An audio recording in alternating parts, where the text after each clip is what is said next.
Hey guys, today we'll talk about how can you enable account updates notifications on your Everand app.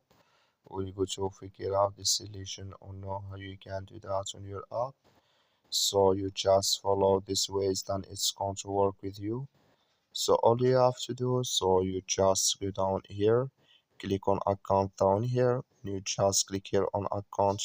It's going to take you to this list. It's going to show for you like this here. So then all you have to do, you just click here on notification settings, just click on it here. So then it's going to take you to this list here. Then all you have to do now, just click on notification categories. Then it's going to take you to this list here. Come here to account updates, just click in this sign that like you see this color for us here.